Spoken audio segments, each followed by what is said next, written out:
हरे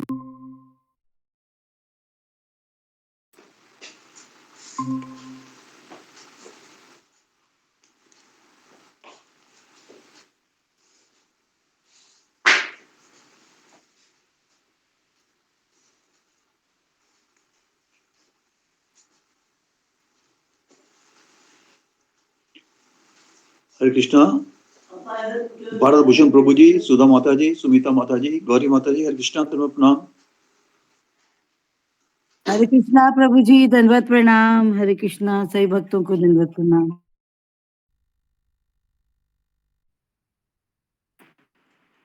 हरे कृष्णा प्रभु जी, दंडवत प्रणाम। सकल प्रभु जी माता जी को दंडवत प्रणाम। अनंत कोटि वैष्णव वृंद का दंडवत प्रणाम। समस्त भक्त वृंद का दंडवत। हरे कृष्णा।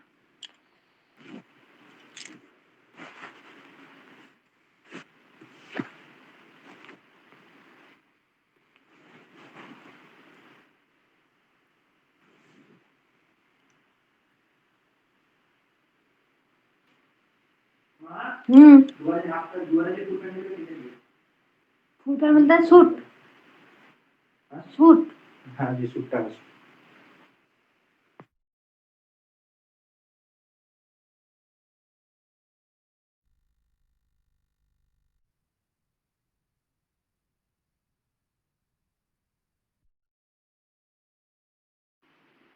हरे कृष्णा माता जी, दंडवत प्रणाम। हरे कृष्णा। हरे कृष्णा प्रभु जी, दंडवत प्रणाम। सभी भक्तों को दंडवत प्रणाम। दंडवत प्रणाम माता जी, सभी भक्तों के चरणों में दंडवत प्रणाम। हरे कृष्णा।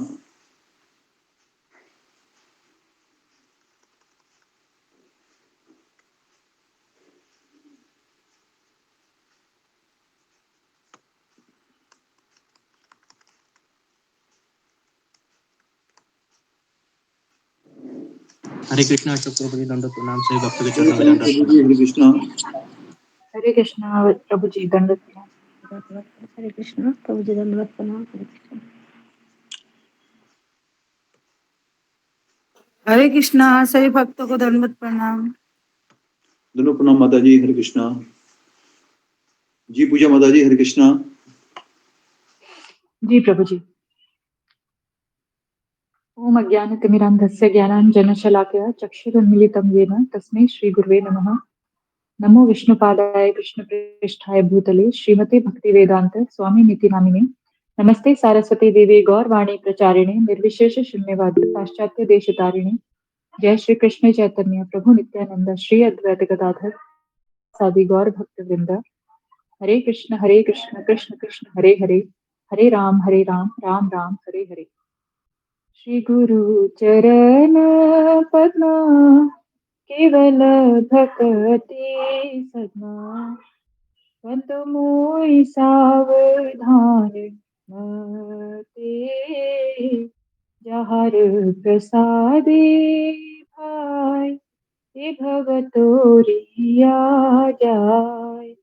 कृष्ण प्राप्ति हो जहाँ होते।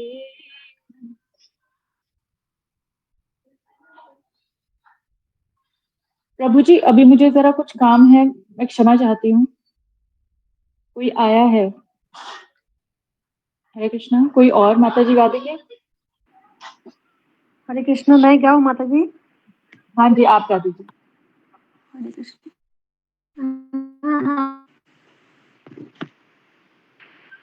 अज्ञानतिमिरदस्य ज्ञानाञ्जनशलाकया येन तस्मै श्रीगुरवे नमः। श्रीगुरुचरण पद्म केवल भक्ति सद्म। बन्धमोहि सावधान मते, जहर प्रसादे भाई ए भव तोरिया जाय। कृष्ण प्राप्ति হয় যাহা হইতে। গুরু মুখ পদ্ম বাক্য ইতি করিয়া ঐক্য। আর না করিও মনে আশা।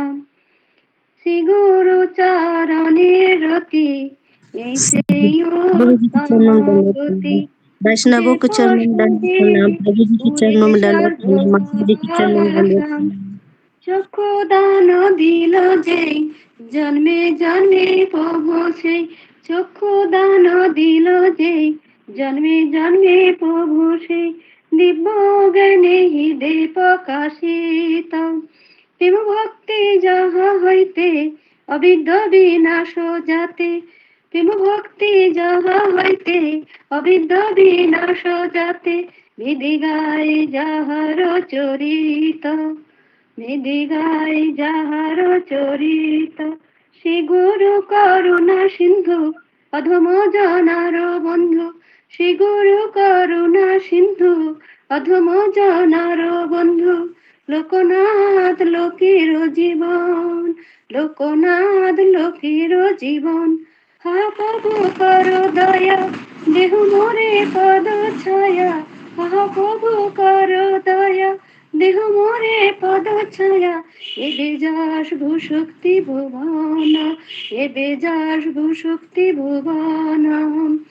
জয় জয় শিল প্রভুপাদ পতিত পাবন, জয় জয় শিল প্রভুপাদ পতিত পাবন, জয় জয় শিল প্রভুপাদ পতিত পাবন।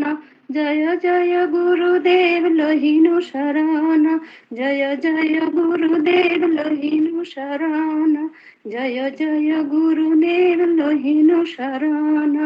জয় জয় প্রভুপাদ, প্রভুপাদ, প্রভুপাদ, জয় জয় প্রভুপাদ। জয় জয় গুরুদেব, গুরুদেব, গুরুদেব, জয় জয় গুরুদেব। হরে কৃষ্ণ, হরে কৃষ্ণ, কৃষ্ণ কৃষ্ণ হরে হরে, হরে রাম, রাম রাম হরে হরে, হরে কৃষ্ণ, কৃষ্ণ কৃষ্ণ হরে হরে, হরে রাম, রাম রাম রাম হরে হরে। জয় শিল প্রভুপাদ কি জয়, গুরুদেব কি জয়। হরে কৃষ্ণ। প্রভুজি ধন্যবাদ প্রণাম। সকল ভক্তবৃন্দকে আমার ধন্যবাদ প্রণাম। সকল প্রভুজি মাতাজি को प्रणाम। बहुत सुंदर माता जी। धन्यवाद बहुत प्रभुजी, कृष्ण धन्यवाद माता जी, हरि बोल। Thank you.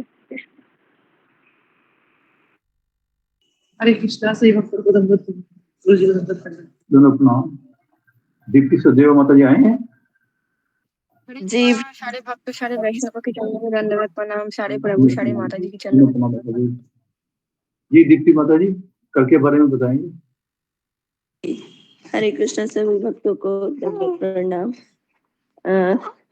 कल गुरुजी ने भगवान की दिव्य लीलाओं के बारे में एक वर्णन किया। सबसे पहले दिव्य लीलाओं का अर्थ है जो भगवान में प्रत्यक्ष रूप से करी हैं।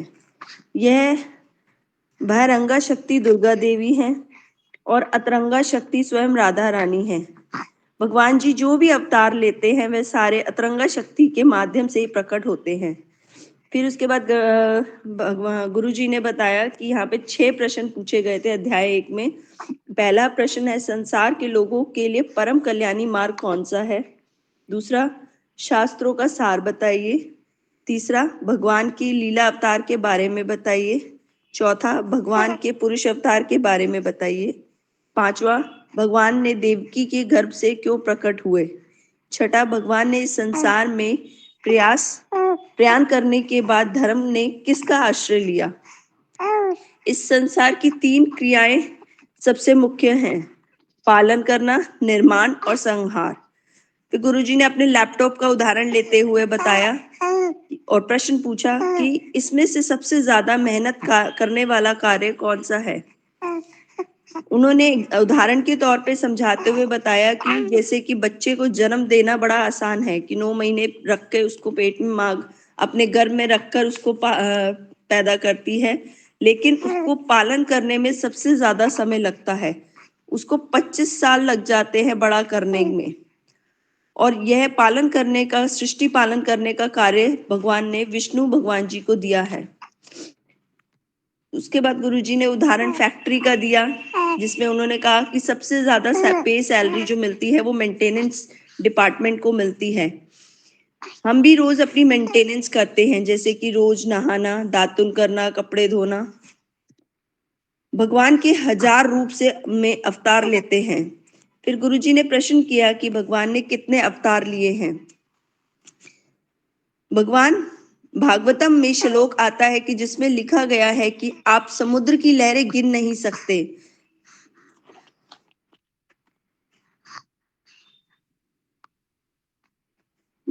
लहरें एक के बाद एक आती रहती हैं। ऐसे ही भगवान के असंख्य अवतार हैं जो कि एक के बाद एक आते रहते हैं। इसी तरह ब्रह्मांड भी असंख्य है, जीवात्मा भी असंख्य है। जो मनुष्य ऐसी लीलाओं के समय उपस्थित रहते हैं या जो इन लीलाओं की गाथाएं सुनते हैं, वे दोनों लाभान्वित होते हैं। भगवान की लीलाएं बद्ध जीव के लिए दवाई की तरह हैं और मुक्त जीव के लिए वह अमृत के समान। दवाई का मतलब हमें कितने घंटे हम भागवतम सुन सकते हैं। अमृत जैसे कि अमृत जितना पिलाओ हम पीते ही रहेंगे।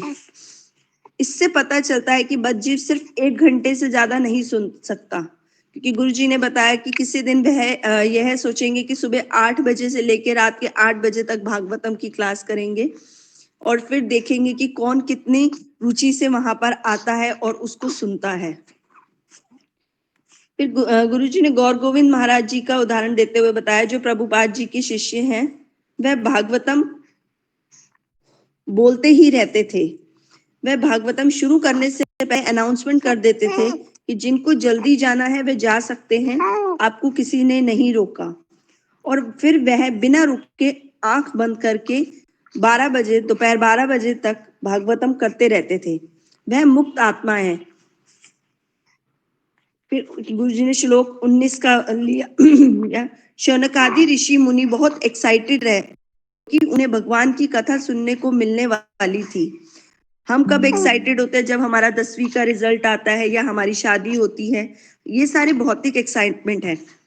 लेकिन जहां ऋषि एकत्रित हुए थे कथा सुनने के लिए, और यह आध्यात्मिक एक्साइटमेंट कहा जाता है। अगर हमें कोई कहेगा कि सारे दिन भागवतम सुनने के लिए, तो हम में से कोई नहीं आएगा, क्योंकि भागवत सुनने के लिए भी योग्यता चाहिए होती है। ऐसे ही कोई भागवतम नहीं सुन और सुना सकता है। जब गुरुजी ने भागवतम यहाँ शुरू की थी तो तब कम से कम 90 लोग आ रहे थे और अब 10 लोग कम हो गए हैं। धीरे धीरे ऐसे और लोग कम होते जाएंगे। इसीलिए भागवतम सुनने के लिए योग्यता चाहिए होती है। यह एक दवाई हमें भगवान की लीलाओं का श्रवण करने को मिल रही है। आज कलयुग में कोई भी सुबह भागवतम नहीं सुनता। यह हमारा सौभाग्य है कि हम सुबह सुबह भागवतम सुनते हैं। हमें एक्साइटेड होना चाहिए कि आज फिर से नया दिन आया, हमें भागवतम सुनने को मिलेगी, भगवान की लीलाएं सुनने को मिलेंगी। तो ये हमारे लिए बहुत सौभाग्य की बात है। प्रभु जी, मैंने बस इतना ही लिखा है। हरे कृष्णा, हरे कृष्ण। बहुत सुंदर माता जी, धन्यवाद। बहुत हरि बोल माता जी, बहुत सुंदर। बहुत सुंदर माता जी। हरि बोल, सभी हरि भक्तों बोल, को शरण हरि बोल, हरि बोल माता जी, हरि बोल। बहुत सुंदर माता जी। हरे कृष्ण, दंडवत प्रणाम। सभी भक्तों के चरणों में दंडवत। हरे कृष्णा प्रभु जी प्रणाम। प्रभु जी सब भक्त के चरणों में दंडवत प्रणाम। हरे कृष्ण माता जी, प्रभु जी हरे कृष्णा गुरु जी, दंडवत प्रणाम। से भक्तों के चरणों में दंडवत प्रणाम। हरे कृष्णा, हरे कृष्णा, कृष्ण कृष्ण हरे कृष्ण गुरु जी, दंडवत प्रणाम। हरे कृष्णा गुरु जी, दंडवत प्रणाम। हरे कृष्ण गुरु जी प्रणाम। हरे कृष्ण गुरु जी दंडवत प्रणाम। सभी भक्तों के चरणों में दंडवत प्रणाम। हरे कृष्ण गुरु जी प्रणाम। सभी भक्तों के दंडवत प्रणाम। हरे कृष्ण सभी भक्तों को दंडवत प्रणाम। सभी भक्तों को दंडवत प्रणाम। सभी को दंडवत। हरे कृष्ण, हरे कृष्ण, हरे कृष्ण, हरे कृष्ण। ओम नमो भगवते वासुदेवाय। ओम अज्ञानतिमिरन्धस्य ज्ञानाञ्जनशलाकया चक्षुरुन्मीलितं येन तस्मै श्रीगुरुवे नमः। नमो ओम विष्णुपादाय कृष्णप्रेष्ठाय भूतले श्रीमते भक्तिवेदांत स्वामिन् इति नामिने। नमस्ते सरस्वती देवे गौरवाणी प्रचारिणे निर्विशेष शून्यवादी पाश्चात्य देशतारिणे। हे कृष्ण करुणा सिंधु दीनबंधु जगतपते गोपेश गोपिका कांत राधा कांता नमोस्तुते। तप्त कांचन गौरांगी राधे वृंदावनेश्वरी वृषभानुसुते देवी प्रणमामि हरिप्रिये। वांछा Hi there. Thank you so much for blessing all of the तरुभ्यश्च team and providing me कृपा the opportunity to work on this. सिन्धुभ्यश्च So I पतितानां पावनेभ्यो वैष्णवेभ्यो नमो नमः। जय श्री कृष्ण चैतन्य प्रभु नित्यानंद श्री अद्वैत गदाधर श्रीवासादि गौर भक्त वृंद। हरे कृष्णा कृष्ण कृष्णा हरे हरे, हरे राम राम राम हरे हरे। नारायणं नमस्कृत्यं नरं चैव नरोत्तमं देवीं सरस्वती व्यासं ततो जयामुदीरये। नष्टप्रायेषु भद्रेषु नित्यं भागवत सेवया भगवतीरुत्तमश्लोके भक्तिर्भवति नैष्टिकी। कृष्णाय वासुदेवाय देवकी नंदनाय च नंदगोपकुमाराय गोविन्दाय नमो नमः। मुखं करोति वाचालं पङ्गुं लङ्घयते गिरिं यत्कृपातमहं वन्दे श्रीगुरु दीनतारिणम्। हरे कृष्णा। सबका स्वागत है सत्र में जी। तो आगे बढ़ते हैं। अशोक चावला प्रभु आए हैं जी। जी गुरुदेव, दोनों प्रणाम गुरुजी। जी, तो हम शुरू करते हैं। तो शुरू करने से पहले हम अभी राजस्थान में कोटा में यहाँ पर प्रवीण माता जी के घर में आए हैं। सुबह 4:30 बजे ही ट्रेन से उतरे थे। आप सारे भक्तों ने देखा because I भी was होगा। not able to explain it to you by text message very clearly, so I am प्रवीणा माता making जी this के video. पति आए So I थे know you और प्रियंका तिवारी माता जी के भी पति आए थे। हाँ, तो बहुत अच्छा सेवा ये सब कर रहे हैं।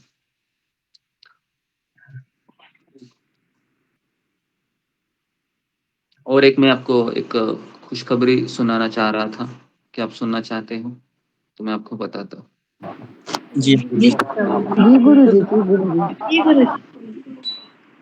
तो जो हमारा हरिद्वार ऋषिकेश यात्रा जो जा रहा है उसमें मेरे माता पिता भी आने के लिए तैयार हो गए हैं और वो भी हरिद्वार ऋषिकेश यात्रा में आ रहे हैं। आप लोग हैं उनसे मिल सकते हैं गुरु जी धन्यवाद। हरिद्वार ऋषिकेश यात्रा में, है ना। हरि बोल, हरि हरि बोल। बोल, बहुत हरि बोल, हरि बोल। तो हरि ये बोल मैं प्रभु आपको जी, बताना हरि बोल। चाह रहा हूँ। और हमारा पूरा परिवार रहेगा हरि उसमें बोल। कम से हरे कम। कृष्ण गुरु जी, बहुत अच्छा बात। बहुत ही सुंदर प्रभु जी, बहुत ही अच्छा। तो आप सभी लोग आने का प्रयास कीजिए, है ना, ताकि एक ऐसा यात्रा हो हरिद्वार ऋषिकेश का जो एक संस्मरणीय यात्रा हो, हमेशा याद रहेगा, है ना। 3 से 4 दिन जो हम रहेंगे वहां पर। तो अभी हम श्रीमद् भागवतम के में प्रवेश गुरुजी हम करते तो हैं। असम, गुरुजी हम तो असम में है, जाने में 3-4 दिन लग जाएगा। हम तो जा नहीं सकेगा। हमारा घर में भी कोई नहीं है। हाँ, कोई बात नहीं, आप ऑनलाइन देखिए, है ना। ओके। हाँ ठीक है। तो हम आगे बढ़ते हैं जी। तो आगे बढ़ने से पहले हम श्रील प्रभुपाद जी और हमारे परम प्रिय गुरुदेव परम पूज्य राधानाथ स्वामी महाराज के चरणों में हम कोटि कोटि वंदना करते हैं। प्रार्थना करते हैं कि हम जो भागवत को पढ़ रहे हैं, समझ रहे हैं, वो हमें कुछ परिवर्तन लाए और हम भगवान श्री कृष्ण की ओर अग्रसर हो। उनको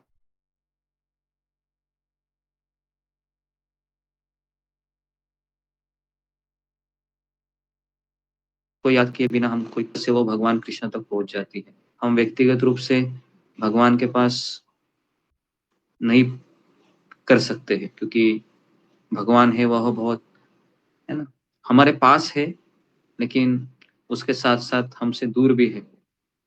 जब हम हमारे गुरु के माध्यम से हम भगवान श्री कृष्ण को हम कनेक्ट करते हैं तो ज्यादा हमारे भीतर प्रवेश करती है। तो हरिद्वार और ऋषिकेश यात्रा में आप आने का प्रयास कीजिए।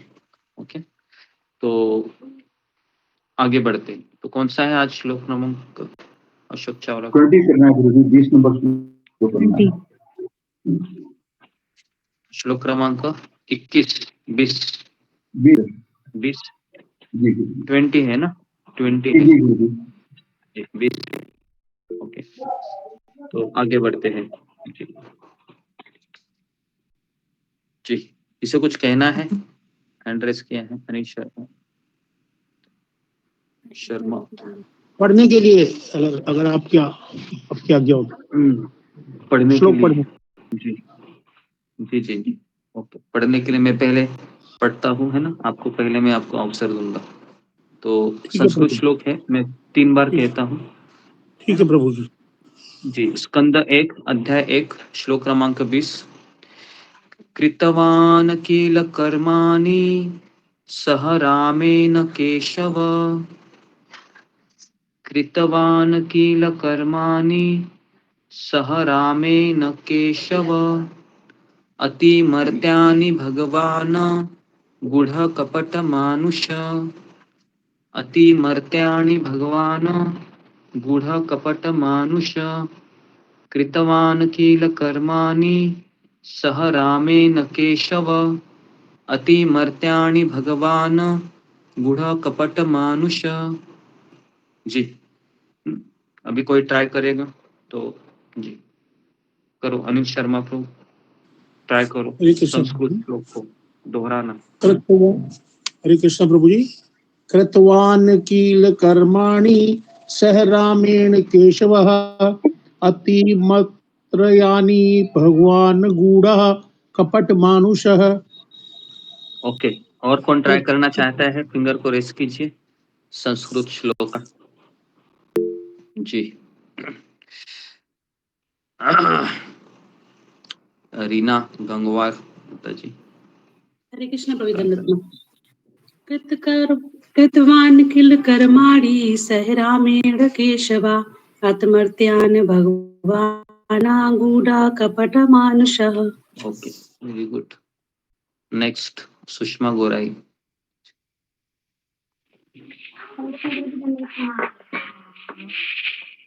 कृतवान् किल कर्माणि सह रामेण केशव, अतिमर्त्यानि भगवान् कपट मानुष।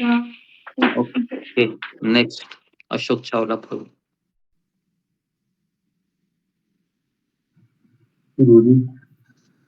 कृतवान् किल कर्माणि सह रामेण केशवः, अतिमर्त्यानि भगवान गूढ़ कपट मानुष। ओके, अनुवाद पढ़ रहा हूं मैं।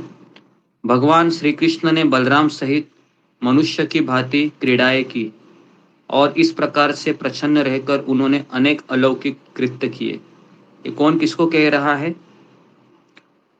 ये जो श्लोका है ये कौन किसको कह रहा है? तो शौनक आदि ऋषि है वह सूत गोस्वामी को कह रहे हैं, है ना? बराबर है, नहीं तो हम मिस करेंगे कि कौन किससे बात कर रहा है ना? तो भागवतम का या गीता का हर एक श्लोक कोई ना कोई किससे कह रहा है। भागवत महात्म्य में कितने लोगों अब एक दूसरे से बात कर रहे थे? तो सबसे पहले भक्ति देवी है वो नारद मुनि से बात कर रही थी। फिर नारद मुनि किन से बात करते हैं? सनक, सनातन, सनंदन, सनत कुमार, इनसे बात करते हैं। बराबर है, तो इस तरह से कोई ना कोई किससे बात कर रहा है ना? तो यहाँ पर मैं आपसे बात कर रहा हूँ, ऑनलाइन ही क्यों ना हो, मैं आपसे कुछ पूछता हूँ, आप जवाब देते हैं। बराबर है, तो ये होना चाहिए। अगर ये नहीं होता है तो फिर एक तरीके से कुछ समझ में नहीं आ रहा है। फिर ऐसा हो जाएगा कि रामायण सुनाने के बाद मैं पूछूंगा राम की पत्नी कौन थी, तो आप कहेंगे कि पता ही नहीं है कौन है करके, क्योंकि है ना इस तरीके से। तो इसलिए हम जो भी कुछ साहित्य पढ़ते हैं पहले उसका बैकग्राउंड पता होना बहुत जरूरी है। ये पहला अध्याय है, कौन किससे बात कर रहा है, क्यों कर रहा है, क्या इंटेंशन है, इस तरीके से। तो यहाँ पर पहली बार शौनक आदि ऋषि है वह भगवान श्री कृष्ण ने बलराम की जो मनुष्य की भांति क्रीड़ा की, ये बहुत जानना इंपॉर्टेंट है। अति मर्त्यानी मतलब अलौकिक, है ना। और एक शब्द आया यहाँ पर मानुष मतलब मनुष्य की तरह। जब भगवान इस संसार में आते हैं तो मनुष्य की तरह लीला करते हैं, और जब भगवान मनुष्य की तरह लीला करते हैं तो सारे जितने भी हम मनुष्य हैं, बद्ध जीव, ये भगवान की लीलाओं को देखकर भ्रमित होते हैं। क्योंकि सामान्य मनुष्य दो गलती करता है।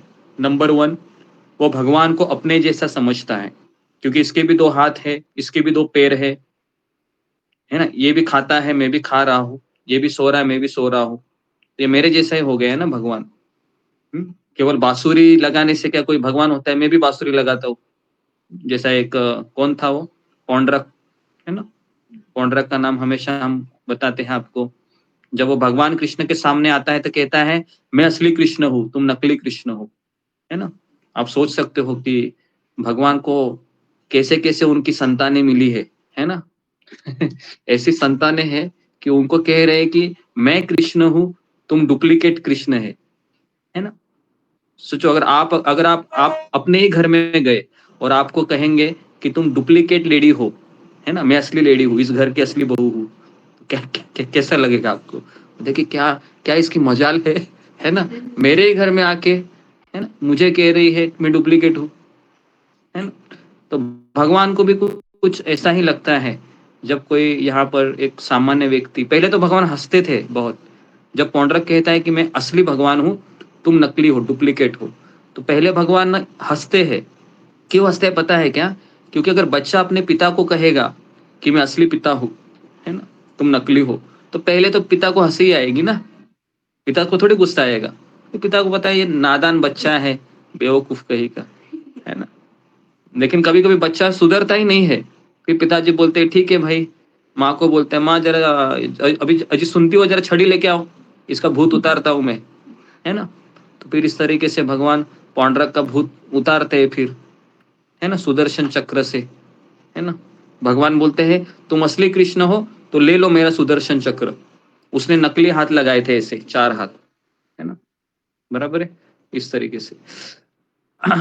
तो जब भगवान ही कृष्ण इस संसार में आते हैं तो मनुष्य की तरह क्रीड़ा करते हैं, है ना। बलराम भी मनुष्य की तरह, बलराम जी ये बड़े भाई होते हैं कृष्ण के, और बलराम जी किसकी संतान होती है? तो वसुदेव की पत्नी रोहिणी की संतान होती है, बराबर है। तो ये मैंने एक गलती बताई। दूसरी गलती कौन सी है? कि मनुष्य समझता है कि मैं भगवान हूं। 2 गलती आप सब लोग लिखी है जरा। पहली गलती है कि वो भगवान को सोचता है कि भगवान मेरे जैसे है, ये पहली गलती करता है जीवात्मा। और दूसरी गलती करता है कि जीवात्मा सोचता है कि मैं ही भगवान हूं, ये डुप्लीकेट भगवान है। तो ये 2 गलती हम सब करते हैं, क्योंकि ऐसा मत सोचिए कि वो पौंड्रक था, हम छोटे छोटे पौंड्रक है। क्या लगता है आपको? हम भी तो छोटे छोटे पौंड्रक है, वो बड़ा पौंड्रक था, वो सोचता था कि डुप्लीकेट है। कभी कभी हमको भी लगता है ना कि कृष्ण ने तो मान लो कि एक बड़ा गोवर्धन उठाया है, मैं भी छोटा उठा के दिखाऊंगा। इस तरीके से। तो जी, तो ये 2 गलतियां करता है। पढ़िए जरा किसने लिखा है। तो 2 चीजें, है ना, मनुष्य अपना करता है जब भगवान की लीलाओं को देखता है। जी पढ़िए, अशोक चावला प्रभु क्या लिखा है। जी गुरु जी, मनुष्य 2 गलतियां करता है भगवान को समझने में। वो एक तो अपने आप को भगवान के जैसा समझता है, तो ये जैसे पौंड्रक ने समझा था तो ये मैं ही भगवान हूँ, अपने 4 हाथ लगा लिए थे और श्री कृष्ण से चक्र सुदर्शन मांग रहा था। जब उन्होंने दिया तो उसको भार वहन नहीं कर सका, वो नीचे ही दब गया। दूसरा है वो समझता है कि मैं ही भगवान हूँ, अपने आप को भगवान समझता है। जी गुरु जी, ओके, करता धरता अपने आप को समझता है वो मनुष्य। जी ओके जी। तो ये 2 चीजें हैं जो, ये मुझे बताओ, ये मनुष्य ही नहीं, देवी देवता भी गलती करते। पता है, जब पार्वती माता जब देख रही थी राम को, जब प्रभु रामचंद्र चिल्ला रहे थे हे सीते, है ना, पेड़ पौधों को पूछते थे तुमने मेरी सीता को देखा क्या, तुमने मेरी सीता को देखा क्या। है ना?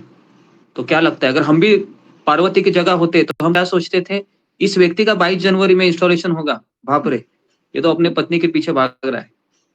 तो सोच सकते हैं ना अगर, लेकिन उस समय पार्वती माता कंफ्यूज हो गई। पार्वती माता सोच रही थी मेरा पति भी ऐसा ही करता है शिव जी, मैं दिखाई नहीं हूं तो, और यहाँ पर मेरे प्रभु राम जी भी ऐसे ही कर रहे हैं, है ना, पेड़ पौधों को पूछ रहे हैं, है ना। आजकल यहाँ पर अगर कोई पति है तो आपने कभी ऐसा किया है, अगर आपकी पत्नी है खो गई है मान लो, तो क्या पेड़ पौधों को पूछेंगे या पुलिस में जाएंगे? पुलिस में जाएंगे ना। प्रभु रामचंद्र जी देखो क्या कर रहे हैं, पेड़ पौधों को पूछ रहे हैं, क्योंकि उस समय पुलिस डिपार्टमेंट नहीं था। उस समय पुलिस डिपार्टमेंट नहीं था ना। क्या लगता है आपको, त्रेता युग में पुलिस डिपार्टमेंट होगा? त्रेता युग में नहीं था। गुरुजी तो तो क्या प्रभु राम पौधे बोलते थे उस समय पे? वो राम जी को जाकर पूछना पड़ेगा ना, क्योंकि मैं भी तो कलयुग का ही आदमी हूँ।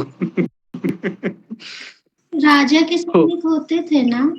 तो पेड़ पौधे है वो बोलते नहीं है, लेकिन भगवान है ना, तो भगवान पेड़ पौधों के हृदय में भी है परमात्मा के रूप में, तो शायद पेड़ पौधों की बात भगवान को समझ में आ सकती हो, ये एक अंदाजा हम लगा सकते हैं। लेकिन भगवान पूछ रहे थे पेड़ पौधों को, है ना, और पंछियों को भी पूछ रहे थे तुमने मेरी सीता को देखा क्या? कंफ्यूज होते हैं कोई भी व्यक्ति। पार्वती कंफ्यूज हो गई तो पार्वती हमको कंफ्यूज करती है, बराबर है। दुर्गा देवी हमको कंफ्यूज करती है, भगवान दुर्गा जी को कंफ्यूज किए। इतना ही नहीं, वो शिव जी के पीछे लगी, अपने पति को कह रही है आज जाने का। आज हम दोनों प्रभु रामचंद्र जी के पास जाएंगे, वो देखो क्या करे, है ना, आप इनकी पूजा कर रहे हो, है ना। तो शिव जी समझ जाते हैं कि भगवान की माया ने मेरी पत्नी का दिमाग को ठग लिया है। तो शिव जी सब जानते थे ये सब, लेकिन पार्वती को बहुत बार समझाया कि देखो पार्वती, प्रभु रामचंद्र लीला कर रहे हैं मनुष्य की, तुम चुप रहो। लेकिन आपको पता है कोई पत्नी का दिमाग खराब होता है तो पति समझा उसको, क्या वो समझ जाती है? नहीं, जब तक उसको अनुभव नहीं आता है। तो शिव जी भी अच्छे पति की तरह कहे चलो अभी चलते हैं फिर। तो फिर दोनों भी आ गए, है ना, शिव जी भी आ गए, पार्वती जी आ गई, और पार्वती जी ने फिर क्वेश्चन पेपर क्या बनाया कि बिल्कुल डिक्टो सीता का रूप लिया, और सीता का रूप लेके वो किनके पास गई? प्रभु रामचंद्र के पास गई, है ना।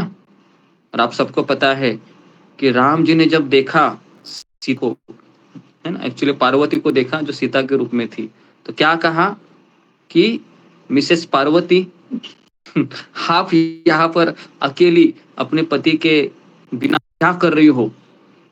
तो पार्वती की तो आंखें ऐसी जगन्नाथ की जैसी हो गई।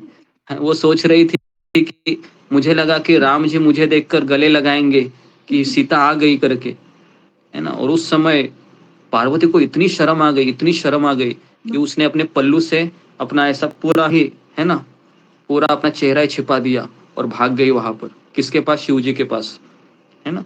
और शिव जी ने भी कहा मैंने कहा था ना अभी मैं तुमको स्वीकार नहीं करूंगा क्योंकि तुमने मेरे प्रभु की परीक्षा ली, है ना। बहुत बड़ा अपराध है क्या? नहीं। क्या हम भगवान परीक्षा ले सकते हैं? कदापि नहीं। तो इस तरीके से यहाँ पर जो प्रसंग आ रहा है कि भगवान है कृष्ण ने बलराम सहित मनुष्य की भांति क्रीड़ाएं की। तात्पर्य में प्रभुपाद कहते हैं कि श्री कृष्ण या श्री भगवान पर मानस तथा पशु विकास के सिद्धांत लागू नहीं होते। ओके, इसका अर्थ क्या है कि भगवान है वह इन चीजों में नहीं लगते हैं कि पशु का विकास या मानव का विकास जो हम जैसे बद्ध जीवात्म में लगे होते हैं, है ना। तो ये सब सिद्धांत या ये सब नियम होते हैं जो मनुष्य के भगवान पर लागू नहीं होते। आजकल विशेष रूप से भारत में इस सिद्धांत का बोलबाला है कि तपस्या तथा आत्म संयम के बल पर मनुष्य ईश्वर बन जाता है। तो अगर आप किसी भी आश्रम में जाओगे तो कुछ आश्रम में ऐसा कहा जाता है कि आप थोड़ी तपस्या करेंगे, आत्म संयम दिखाएंगे तो आप भगवान बन सकते हैं। लेकिन प्रभुपाद जी का कहना था कि भगवान को बनाया नहीं जाता है, भगवान एक भगवान पहले से ही होते हैं, इनबिल्ट होता है। फिर प्रभुपाद जी किसका उदाहरण देते हैं कि जब भगवान कृष्ण 3 दिन के थे, तो 3 दिन के बालक थे जब भगवान, तो उन्होंने किसको मारा था? पूतना को मारा था ना। अभी आप बोलो कि 3 दिन का बालक पूतना को मार सकता है जो इतनी बड़ी चुड़ैल है? असंभव है ना। तो इसके लिए ईश्वर ये बनाए नहीं जाता है फैक्ट्रियों में, जैसे मैन्युफैक्चरिंग मशीन होती है ना, तो वैसे नहीं होती। ईश्वर ये ईश्वर है, ईश्वर ने हम सबको बनाया है। लेकिन जो धूर्त लोग हैं, भारत में से कई लोग हैं, कई आश्रम हैं जो कहते थोड़ा तपस्या करो, थोड़ा माला करो, फिर तुम भगवान बन जाओगे, है ना। आपको कोई ऐसा मिला है कभी जो कहता है कि, है ना, कि आप भगवान बन सकते हो, मैं आपके सामने एक फॉर्मूला लाया हूँ, थोड़ा सा ये करिए। किसी को मिला है तो बताइए, है ना, हम उनको जरूर मिलना चाहेंगे। कौन है भाई ऐसे, क्योंकि हम तो यहाँ पर ओके। चूंकि भगवान श्री राम, भगवान श्री कृष्ण तथा भगवान चैतन्य महाप्रभु को प्रामाणिक शास्त्रों में बताए गए संकेतों के आधार पर ऋषि तथा मुनियों ने श्री भगवान के रूप में पहचाना था। तो प्रभुपाद लिखते हैं कि अगर आपको किसी को भगवान मानना है तो शास्त्रों में उसका वर्णन दिया गया होगा। हम चैतन्य महाप्रभु को क्यों भगवान मानते हैं? क्योंकि भागवतम के 11वें स्कंद में वर्णन आता है ना। कौन सा वो श्लोक है कि कृष्ण वर्ण कृषा कृष्ण सांगो पांगास्त पार्षदम यज्ञ संकीर्तन प्राय यजंती सुमेधस, है ना। तो ऐसे 11वें स्कंद में श्लोक आता है कि भगवान कृष्ण स्वयं आएंगे संकीर्तन आंदोलन को लेके, है ना, और उनका संकीर्तन शस्त्र रहेगा और इस तरीके से वो अंदर के असुरों को मार देंगे, है ना। हमारे अंदर कौन से असुर है? पहले दुर्योधन है, वो बाहर रहता था, रावण बाहर रहता था। अभी दुर्योधन रावण कहाँ रहता है? अभी हमारे अंदर ही दुर्योधन भी है, रावण भी है, शिशुपाल भी है, दंतवक्र, कुंभकर्ण, सब हमारे किधर है? अंदर है ना। लेकिन हम, अगर कोई कहेगा आपको कि तुम कुंभकर्ण की तरह हो, रावण की तरह हो, तो वो लगेगा, है ना जी। तो शास्त्रों में ये बताया गया है कि प्रभु रामचंद्र भी, है ना, कृष्ण भगवान है। तो मैंने कई बार मैं उदाहरण देता हूँ कि हमारे गांव में जब भी मैं जाता हूँ तो वहां पर एक आश्रम है ना, अनिरुद्ध बाबा करके है वो। तो उनका आरती होता है वहां पर रोज शाम को, है ना। जब भी मैं जाता हूँ शाम को, मैं गांव में जाता हूँ, मैं समुद्र के किनारे एक चक्कर मार के आता हूँ और 7 जैसे ही बजते हैं तो वहां पर आरती शुरू होता है उनका, जय जय अनिरुद्ध बाबा करके, और सारे एकदम धूमधाम से नाचते भी है उधर, है ना। तो फिर मैंने उनका हिस्ट्री निकाला तो कहा कि ये पहले टैक्सी ड्राइविंग करता था, है ना। अभी वो खुद को बोलता है कि मैं कृष्ण हूँ, मेरी पत्नी राधा है और ये मेरा भाई है बलराम, और दोनों की बड़ी बड़ी मूछें है ऐसे, है ना। दिखने में तो लगता भी नहीं कि कोई है ये, तो ऐसे तो और मुझे वहां पर, मैं एक बार गया, मैं बोलता हूँ तेरा जाके देखता हूँ, तो मैंने देखा आंखों से पानी भी आ रहा है तो मुझे तो इतना लगा, हंसी आ गई कि कलयुग के लोगों का क्या होगा पता नहीं, कि किसको भी देख के आंखों के पानी आता है ना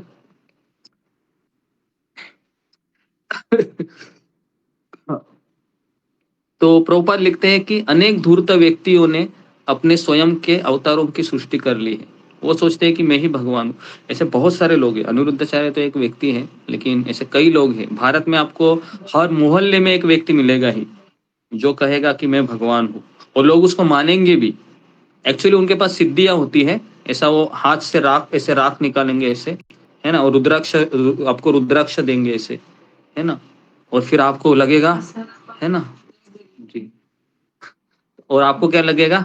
आपको लगेगा कि ये भगवान ही है, क्योंकि मुट्ठी बंद करी है ना।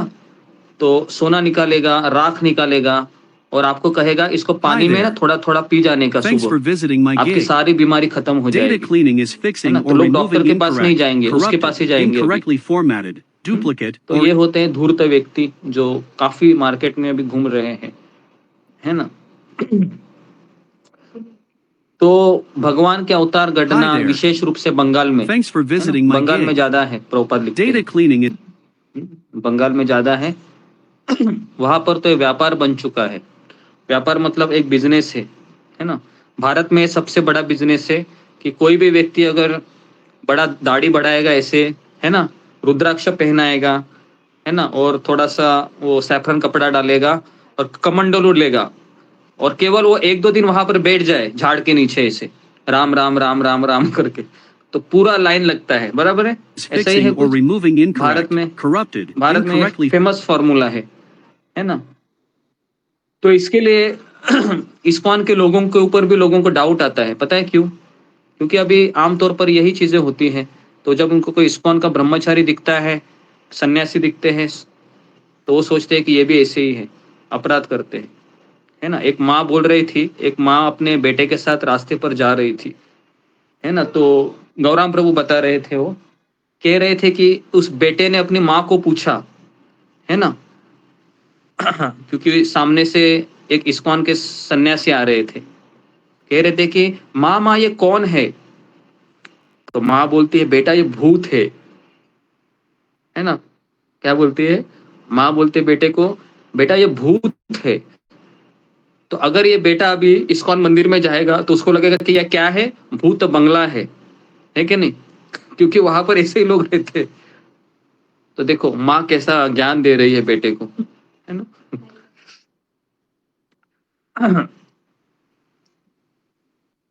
तो प्रभुपाद कहते हैं कि एक व्यापार बन चुका है।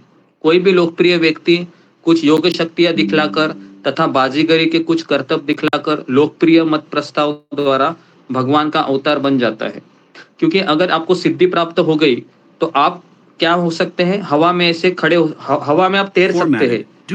अभी मुझे बताइए कि यहाँ पर 75 लोग हैं आपके सामने, है ना। अचानक कोई योगी आ गया, है ना, मान लो दरवाजे से अंदर आ गया और आपके सामने, आंखों के सामने उसने क्या देखा? ऐसे हवा में वो तरंग रहा है और हरे कृष्ण का जाप कर रहा है या फिर वो कर रहा है, तो आपको क्या लगेगा? आप तो पहले को अपने आप को पिंच करोगे, बराबर है, ये सही में मैं देख रहा हूँ क्या? बराबर है। फिर यहाँ सही में है, फिर आप उसको बोलोगे, महाराज जी आप कहाँ पर थे? है ना, आप कहाँ पर थे? आपको देखकर तो मेरी आंखें चमक गई है ना। आप जल्दी जल्दी उत्तर नीचे आ जाइए, मुझे आपको प्रणाम करना है। इस तरीके से होगा। लेकिन जिसने शास्त्र पढ़े हैं उसको पता है ये एक सिद्धि होती है और कुछ नहीं। एक सिद्धि होती है ना, एक कुछ कर्तव्य होती है जो इस तरीके से दिखाते हैं। तो हम जब अनोखा सफर किताब पढ़ते हैं तो उसमें कई चीजें आती है ना। कोई मुझे प्रसंग बताएगा अनोखा सफर में से? ऐसा ही कुछ राधानाथ महाराज जो बताते हैं कि जब वह हिमालय में भ्रमण कर रहे थे तो उनको एक ऐसे योगी मिले थे। किसी को याद है? जी मंजू सिंह। हरे कृष्णा गुरुजी, दंडवत प्रणाम। गुरुजी, जब राधानाथ स्वामी महाराज आनंदमयी माता के आश्रम में थे तो वहां पे एक जब वो वहां से निकले तो एक साधु को उन्होंने देखा जो आंख से जो है जो शीशा और जो रॉड नुकीली चीजें होती है तो वो अपनी आंख से उसको फोड़ दे रहा था। तो ये चीज वो दिखा रहा था, एक रॉड थी उसके पास जिससे उसने अपनी आंखों से ही उसने टेढ़ा कर दिया था। तो वो मुझे याद है गुरुजी। हरे कृष्णा गुरुजी, ओके। धन्यवाद। रीना सिंह, आपको कुछ याद है? हरे कृष्णा। राम सही भक्तों को गुरुदेव के चरणों में जी। गुरुदेव नेपाल की तरफ जब जो है कि महाराज जी गए थे तो वहां उनको कैसे बाबा मिले जिनके सुनहरे बाल तो थे और लेकिन वो इंग्लिश में ही मतलब डांट रहे थे। वहां के भक्त उनके जो है कि मतलब आशीर्वाद लेने के लिए गए थे और वो महाराज जी से कहते थे कि तुम यहाँ क्यों आए हो? अमेरिका में तो सब कुछ है, यहाँ क्या लेने आए हो? यहाँ चले, वहां तो सब कुछ सुंदर स्त्रियां भी है और बहुत सारी धन संपदा है। मैं यहाँ फंसा हुआ हूँ, तुम सब कुछ छोड़ के आए हो, तुम महामूर्ख हो। ऐसे ढोंगी बाबा मतलब मिले थे गुरुदेव। हरे कृष्ण। हाँ बराबर, ये एक अच्छा उदाहरण है कि जब एक बाबा था वो आशीर्वाद दे रहा था तो महाराज भी वहां पर आए थे, है ना। तो बराबर ये महाराज को कह रहे थे कि तुम यहाँ पर अमेरिका से यहाँ पर क्यों आया है ना। हम तो चाहते हैं कि मैं अमेरिका जाऊँ, तुम बेवकूफ है, कुछ नहीं मिलता है यहाँ पर, दाल रोटी मिलती है, वो भी मुश्किल से मिलती है, उल्टा अच्छा है कि वापस जाओ अमेरिका। तो महाराज कह रहे हैं कि ये कैसा आदमी है लोगों को ठग रहा है ना, दाल चावल रोटी इसको खाना है तो ये इसने, महाराज का कहना था खाना है तो इसने कुछ काम धंधा करना चाहिए था ना, ऐसे बैठा है केवल, है ना, आशीर्वाद दे रहा है। तो खास करके आप बंगाल में जाओगे या आप हिमालय में जाओगे तो काफी लोग मिलेंगे, लेकिन ये सब बातें आप सुनकर ये मत अंदाजा लगा देना कि हर एक सैफरन में हुआ व्यक्ति है जो इस्कॉन का नहीं है ना, वो भी ढोंगी है, ऐसा भी नहीं है, नहीं तो आप अपराध कर बैठोगे। हाँ जनरल एक स्टेटमेंट में बता रहा हूँ, कुछ लोग जेन्युइन भी होते हैं, तो हम किसी को देखकर ये नहीं अंदाजा लगा सकते कि वो ढोंगे नहीं। जब तक हम उनके साथ नहीं रहते हैं, है ना, कुछ समय, तब तक कोई भी व्यक्ति, इस्कॉन वाला व्यक्ति भी आपको पता नहीं चलेगा कि वो सही है, क्योंकि आजकल इस्कॉन में भी ऐसा एक पैटर्न हुआ है कि बस धोती कुर्ता पहनाओ, तिलक लगाओ, कंठी माला पहनो और फिर आप मंदिर में घुसो और फिर आप भोले भाले लोगों का निशाना बनाओ, वो लोग आपको प्रभु जी बोलेंगे और फिर आप उनको कुछ झूठा दावा देंगे, है ना, पैसे का कुछ इंटरेक्शन करेंगे और इस तरीके से फिर वो है ना रफा दफा हो जाएगा। ऐसे काफी चीजें होती है अभी इस्कॉन में, है ना। मुझे याद है कि हम जब राधानाथ स्वामी महाराज का यात्रा 3-4 साल पहले, है ना, हुआ था, तो उस समय एक प्रभु जी ने कहा कि हम सारे भक्तों की फ्लाइट का टिकट निकालेंगे करके, तो उसने बहुत सारा पैसा इकट्ठा किया और बाद में पता चला कि वो ढोंगी था, कोई टिकट वगैरह आया नहीं।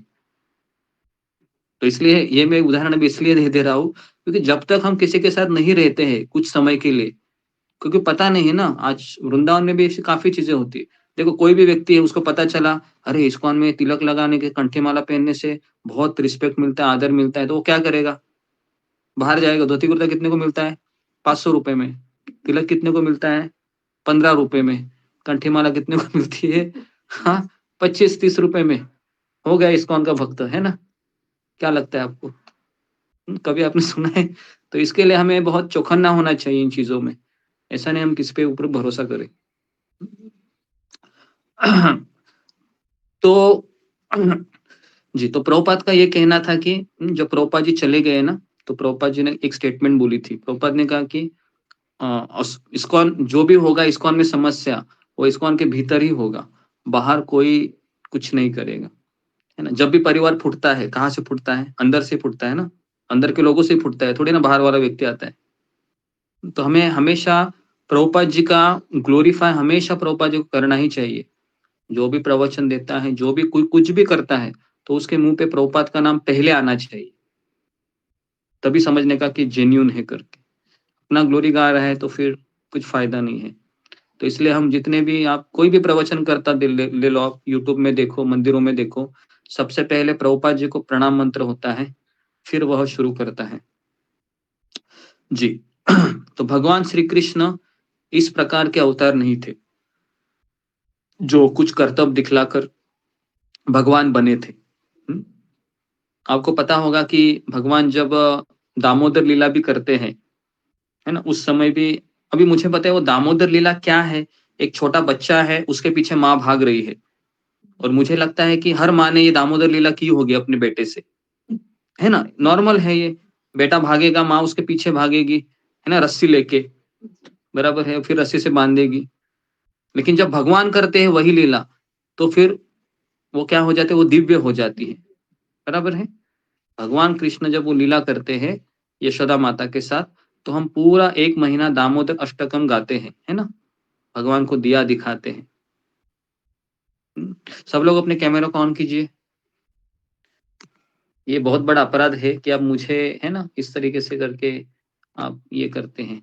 आपको रूल्स रेगुलेशन फॉलो करना चाहिए जो भी है, ओके। नहीं तो आपको ये भागवत का कुछ समझ में नहीं आएगा। तो मैं, ठीक है, भले ही आपको नियम फॉलो करना चाहिए, है ना, कैमरे के सामने, भले आप कुछ भी कार्य कर रहे हो, कोई बात नहीं, जो रूल है वो रूल है। तो वे अपने प्राकट्य के समय ही वास्तविक रूप से भगवान थे। तो प्रभुपाद जी बार बार बता रहे थे कि भगवान पहले दिन से ही भगवान थे। वे अपनी यथा प्रसिद्ध माता के समक्ष चतुर्भुज श्री विष्णु रूप में प्रकट हुए थे। जब भगवान कृष्ण का जन्म हुआ तो कैसा हुआ था कि भगवान कृष्ण पहले चतुर्भुज रूप में, शंख चक्र गदा पद्म ऐसे नारायण स्वरूप में प्रकट हुए थे।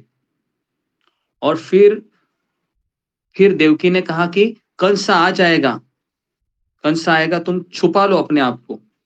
तो फिर माता ने रिक्वेस्ट किया कि तुम 2 हाथ वाले बन जाओ। फिर भगवान इतने से नन्हे बालक बनते हैं। तो यशोदा देवकी है, वो बहुत भयभीत होती थी और देवकी इतनी डरी हुई थी कि अभी कृष्ण जो आए हैं 8वीं संतान के रूप में, कि कंस कहीं इसको आके मार ना दे। तो इसके लिए वह भगवान से प्रार्थना की कि अपने आप को छुपा लो आप। तो भगवान ने कहा मैं स्वयं भगवान हूं, तुम्हें कोई डरने की आवश्यकता नहीं। और आप देवकी के बारे में जरा सोचिए, देवकी वह माता थी जिन्होंने अपने 6 बच्चों को मरते हुए देखा, और भगवान जब आए तो भगवान को कह सकती थी ना, तू मेरा बेटा है, जाओ पहले अपने 6 भाइयों की हत्या का बदला ले लो, कहा जा रहा है तुम गोकुल अभी। बोल सकती है कि नहीं? हाँ, अगर मैं माता होती, आप माता होती, तो पहले यही बोलती थी, अरे तुम कहाँ जा रहे, तुम भगवान है ना, मेरा बेटा बन के आया है, पहला मेरा काम तो करो, मुझे यहाँ से निकालो अंधेरी कोठड़ी से। लेकिन देवकी ने वो बोला नहीं। देवकी ने कहा कि जैसा आप बोलोगे वही होगा। भगवान ने कहा वसुदेव जी को कि मुझे ले चलो, तो देवकी माता ने हंसते हंसते कहा कि ठीक है। तो इसके लिए सेवा हम जब करते हैं तो हमें सेवक की भांति अपनी इच्छाओं को स्वामी के सामने नहीं बोलने चाहिए।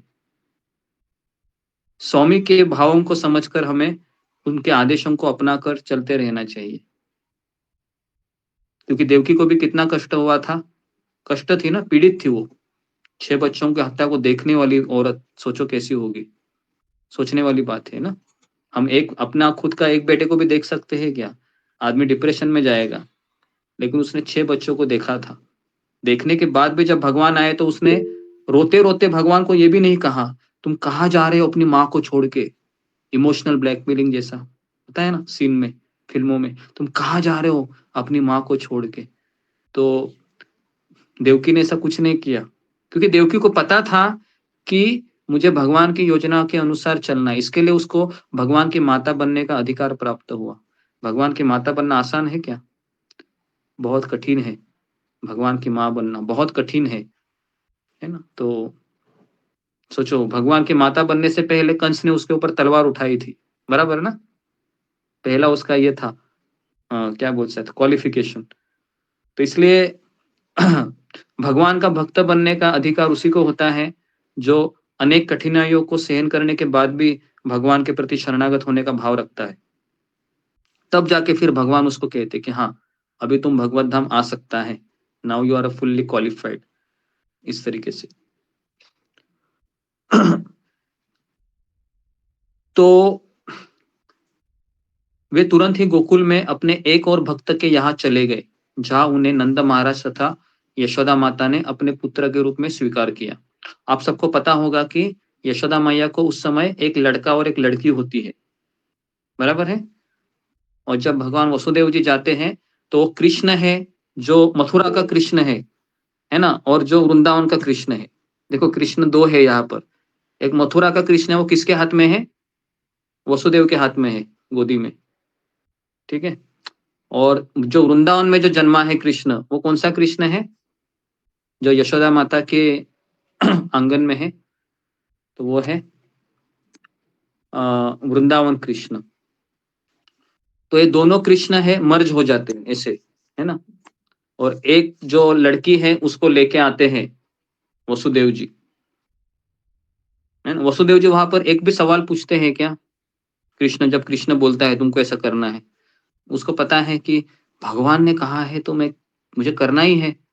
और उन्होंने ये भी नहीं पूछा कृष्ण तुम मेरे बेटे हो ना, तुमको दिखाई नहीं दे रहा है? मेरे हाथ पैर देखो, लोहे के सलाखों से जकड़े हुए हैं, और तुम मुझे बोल रहे हैं गोकुल चले जाओ, कैसे जाऊं मैं? ये भी पूछा क्या उन्होंने?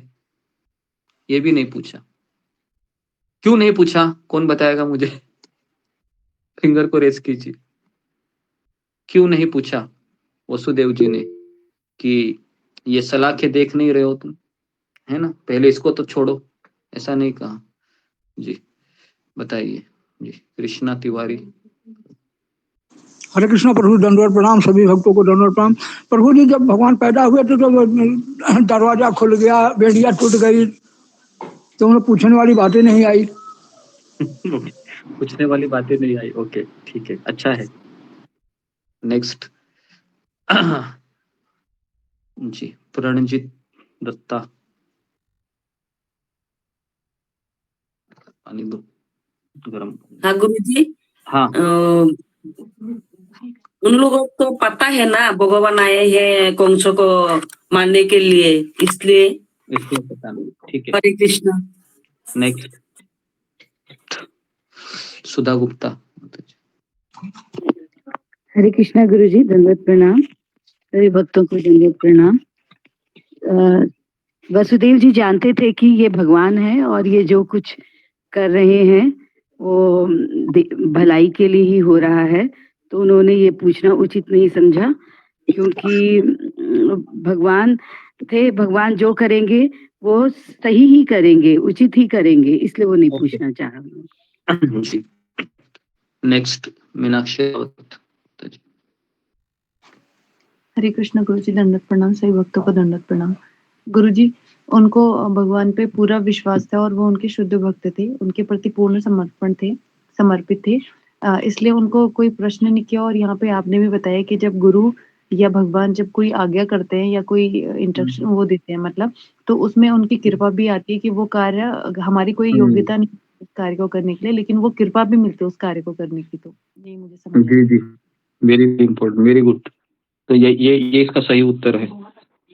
मीनाक्षी रावत माता जी ने जो उत्तर दिया, यही इसका उत्तर है। आवाज मेरा आ रहा है सबको? थोड़ा सा नेट खत्म हो गया। जी आ रहा है, जी आ रहा है गुरु जी। मेरा नेट खत्म हो गया है, 1 मिनट रुक जाइए। जी, तो ओके, तो मैं ये बता चाह रहा था कि जब कोई आदेश मिलता है हमें, है ना, लॉगिन करो। जब कोई आदेश मिलता है, हॉटस्पॉट कैसे, हॉटस्पॉट, जब कोई आदेश होता है तो आदेश के साथ क्या आती है? आदेश के साथ वो करने का कृपा भी कट के आ रही है गुरु जी। क्या आ रही है? ठीक है, ओके, लॉगिन करो। ओके, 1 मिनट रुक जाइए।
हरे कृष्णा, अभी आ रहा है आवाज?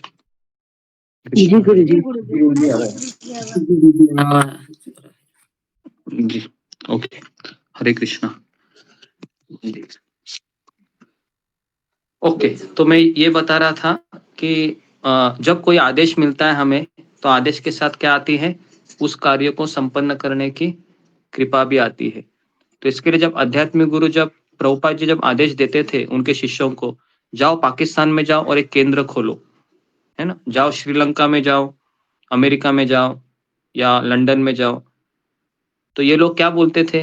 ये आप कैसे आज्ञा दे रहे हैं? तो ऐसे नहीं कहते थे, वो कह रहे थे कि प्रभुपाद ने कहा है तो हो जाएगा। तो ये लोग चले जाते थे और होता भी था। ठीक है, तो जब कोई हमको आध्यात्मिक आज्ञा मिलती है तो उसके ऊपर सवाल नहीं किए जाते, ना शंका उठाई जाती है, बस इच्छा होनी चाहिए करने की। ठीक है, इसके ऊपर किसी को प्रश्न है तो फिंगर को रेज कीजिए, जो अभी ये जो वसुदेव और इसका एग्जाम्पल आया। ओके, सबको समझ में आ रहा है? ठीक है, आगे बढ़ते हैं।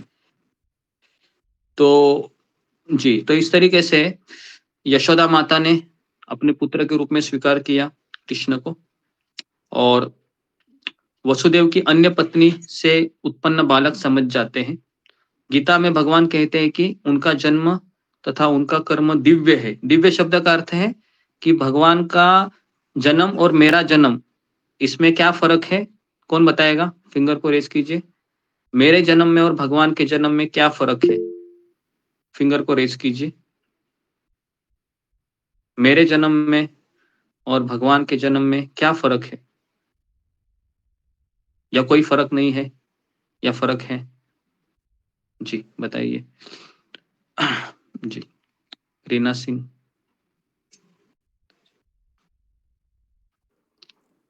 हरे कृष्णा, प्रणाम गुरुदेव। सही बतूर का हमारे जन्म में और भगवान के जन्म में ये अंतर है कि भगवान कहीं से भी प्रकट हो सकते हैं, लेकिन हमको तो आने के लिए जो है कि माँ का गर्भ ही चाहिए जो है आने के लिए। और भगवान स्वयं डिसाइड करते हैं उनको कब आना है, कैसे आना है, और ये हम नहीं डिसाइड करते हैं। हमारा जो है कि कर्म के लेखा जोखा के अनुसार जो है कि डिसाइड होता है। हरे कृष्णा, प्रणाम गुरुदेव। जी, तो इसका मेन डिफरेंस है कि हम इस संसार में आते हैं तो हमें ये अधिकार होता है कि मेरी माँ यही बने या मेरे पिताजी यही बने। क्या मुझे ये अधिकार है ना? हमको पता ही नहीं होता है कि मेरी माँ कौन है करके। वो तो 9 महीने के बाद, बाहर आने के बाद जब कुछ पता चलता है, माता है, पिता है, तब जाके पता चलता है कि मैं अभी बंगाल में जन्मी हूँ या बंगाल में जन्म लिया है, ये मेरी माँ है, ये मेरा पिता है, ये मेरे खाने का आइटम होते हैं, है ना? सब चीज़ है, पता चलने लगती है। बराबर है? हम सबकी इच्छा हो कि अगर मैं मुकेश अंबानी के घर में जन्म होता तो कितना अच्छा होता, है ना? पैसे कमाने की इच्छा ही नहीं होती, लेकिन क्या ये हाथ में है मेरे? अगर मैं भगवान को कहूँ कि अगला जन्म मुझे ना मुकेश अंबानी के घर देना, क्या ऐसा हो सकता है? नहीं हो सकता है ऐसे, है ना? भगवान कहेंगे तुम्हारे कर्म है वह उतने सक्षम नहीं है, है ना? तो पूरा हिसाब किताब एकदम डिक्टो होता है। हाँ, क्या कहाँ पर भी किस माँ के पेट में जाएगा, इसका पूरा कैलकुलेशन होता है। आप सोच सकते हैं अनंत कोटि जीवात्माएं हैं, है ना? कैसे क्या कैलकुलेशन होगा ना, थोड़ा सा अंदाजा लगाइए। सोचने पर ऐसा दिमाग चकरा जाता है कि कैसे एकदम सटीक वही जीवात्मा उसी माँ के पेट में जाता है जिसके कर्म डिक्टो वैसे होते हैं। बराबर ना? कभी सोचा आपने ऐसे? कभी सोचा आपने ऐसे कि कर्म है? आवाज आ रहा है मेरा? अशोक चावला प्रभु जी आ रहे गुरुजी। जी आ रहे हैं ना जी। तो आपके कैमरे सबके ऑफ है, इसके लिए मुझे समझ में नहीं आता है। ओके ओके जी जी, नहीं आपका तो रहता है हमेशा। आपको ही पिन किया तो अच्छा रहेगा मुझे, क्योंकि सब लोग है, पता नहीं क्या होता है ना? ठीक है। ओके, तो मैं ये बता रहा था कि कर्म का जो कैलकुलेशन होता है ये किसके द्वारा निर्धारित होता है? तो ये निर्धारित होता है दुर्गा देवी। दुर्गा जी इसको कैलकुलेशन करती है ना? दुर्गा देवी इसको कैलकुलेशन करती है, और फिर दुर्गा देवी ऐसे डिक्टो कैलकुलेशन होता है कि तुरंत वो जो एजेंट होते हैं दुर्गा देवी के, उनको कहता है इस जीवात्मा का कैलकुलेशन हुआ है, अभी ये कहाँ जाएगी? ये अमेरिका में एक गांव है ना? गांव में एक लड़की है ना? उसका शादी होने वाला है, उसका पहला बच्चा इसी को दे देना अंदर। तो इस तरीके से कैलकुलेशन होता है ना? तो आप सोचिए, इतने 700 करोड़ आबादी है किसकी? केवल इस, है ना, पृथ्वी की, या फिर इस जितने देश है 700 करोड़, है ना? और ये तो केवल एक पृथ्वी की बात है, लेकिन इसके अलावा पूरे ब्रह्मांड में से कितने हैं जीवात्माएं? अनगिनत है। अनगिनत का डेटाबेस संभालना आसान है? किसी कंपनी में, है ना, कोई स्टाफ का डेटा बेस संभालने के लिए, 100 का संभालने के लिए कितना मैनेजमेंट होता है? हाँ, तो यही चीज होता है ना? बराबर। और कर्म का, भगवत गीता में भगवान कहते हैं कि कर्म ना गहनो गति। तो कर्म का कैलकुलेशन को समझना हमारे की बात ही नहीं है कि मैं कैसे गया इसी माँ के गर्भ में, क्या मेरे कर्म थे, ये आप सोचने बैठोगे ना तो भी संभव नहीं है, क्योंकि कर्म का गति बहुत ही सूक्ष्म है, बहुत बारीकी से होती है, हम उसको चाहकर भी समझ नहीं सकते, और ना हमें समझने के लिए हमारा समय व्यर्थ करना चाहिए। सुबह जल्दी उठिए 4 बजे, वही नहीं हो रहा है तो क्या कैलकुलेशन करेंगे, है ना? हमें हम अपनी एनर्जी सुबह 4 बजे उठने में लगानी चाहिए। पिछले 3-4 दिन से ऐसा दिख रहा है कि कई लोग सुबह 4 बजे अभी उठ नहीं रहे हैं, भले आप भागवत सुन रहे हैं लेकिन आप सुबह 4 बजे नहीं उठेंगे तो कैसे होगा, है ना? क्या फायदा होगा? क्योंकि भागवत हम क्यों सुन रहे हैं? ताकि मैं भगवान कृष्ण के लिए, है ना, अपनी नींद को सैक्रिफाइस करके उनकी माला लेकर मैं बैठ जाऊं भक्तों के साथ, इसके लिए हम भागवत सुन रहे हैं। अगर भागवत सुन के वो इच्छा ही नहीं हो रही है तो सुन के फिर क्या फायदा होगा? एटलीस्ट हमें थोड़ी शर्म आनी चाहिए कि मैं भागवत पढ़ रहा हूँ, मैं सुबह नहीं आ रहा हूँ, ये क्या होगा, ये क्या हो रहा है? तो हमको सुबह उठने में ज्यादा हमको एनर्जी डालनी चाहिए, क्योंकि वो 2 घंटे हैं ना, वो सबसे हमारे प्रीशियस 2 घंटे होते हैं, 4 से 6। ये 2 घंटे में हम बहुत कुछ कर सकते हैं। ओके,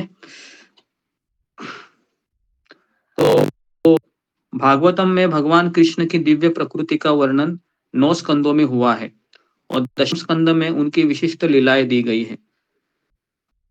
इस ग्रंथ को जो जो कोई पढ़ता है तो यह सब उसे ज्ञात होता जाता है, किंतु यहाँ यह ध्यान देना आवश्यक है कि भगवान ने माता की गोद में से ही अपने अलौकिक प्रदर्शित की और उनके सभी के सभी कार्यकलाप अति मानवीय थे।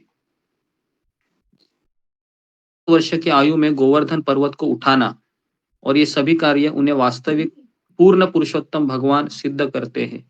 इतने पर भी वे अपने योग आवरण के कारण वे अपने तथाकथित माता पिता तथा अन्य परिजनों द्वारा सदैव एक सामान्य मानव शिशु समझे जाते हैं। तो आपको पता होगा कुछ लोग ऐसा बोलते हैं कि भगवान श्री कृष्ण की हत्या कैसे हुई? तो एक शिकारी आया था ना, क्या नाम था उसका? जरा। तो जरा नाम का शिकारी था, उसने क्या किया? उसने तीर चलाया और तीर चला के कृष्ण को मार दिया। तो कई लोगों का कहना है कि प्रभु रामचंद्र ने किसको मारा था? वाली को मारा था। वही वाली आ गया जरा के, है ना, जरा के रूप में। कितने लोगों ने सुना है ये? फिंगर को रेज कीजिए जी। कितने लोगों ने सुना है ये कि प्रभु रामचंद्र है, इन्होंने वाली को मारा था और वही वाली जरा के रूप में आया और बदला ले लिया? जी, कितने लोगों ने सुना है? सुना होगा आप लोगों ने, काफी लोगों ने सुना है। तो ये सही है या गलत है? तो ये गलत है, 100% गलत है, क्योंकि भगवान को कर्म नहीं लगते हैं। जो कर्म का निर्माता है वो कैसे कर्म के अधीन हो सकता है? गुरुजी कर्म किसने ऐसा बनाया है? सुना था कि तीर उनके पैर में लगा था, वो चले गए। गुरुजी अगर इतने बड़े युद्ध में तो उन्हें तीर नहीं लगा, और पैर में तीर लगने से वो कैसे जो है शरीर त्याग सकते हैं? हरे कृष्ण गुरुजी। धन्यवाद। तीर कहीं पर भी लगे, लेकिन हमें ये समझना चाहिए कि कर्म है वो भगवान को नहीं लगते हैं। ये पॉइंट मैं यहाँ पर आपको बताना चाह रहा हूँ। भगवान कृष्ण गीता में कहते हैं नमे कर्माणि लिम्पन् नमे कर्म फले स्पृहा। तो ये अगला श्लोक हमारा वही है आज भगवत गीता में। भगवान कहते हैं कि मैंने कर्म को बनाया है, मैं कर्मों के अधीन नहीं हूँ, है ना, इस तरह से। तो इसलिए कर्मों को किसने बनाया है? भगवान ने बनाया है। गीता में भगवान कहते हैं कर्म योग, ज्ञान योग, भक्ति योग, ये सब मैंने बनाया है ताकि जीवात्मा आ सके वहां पर। और लोग कहते हैं कि भगवान को भी कर्म लगते हैं, तो ये पूरी तरीके से गलत है। भगवान को कर्म नहीं लगते हैं, कर्म हमें लगते हैं। कर्म को बनाने वाला भगवान है, कर्म ने भगवान को नहीं बनाया है।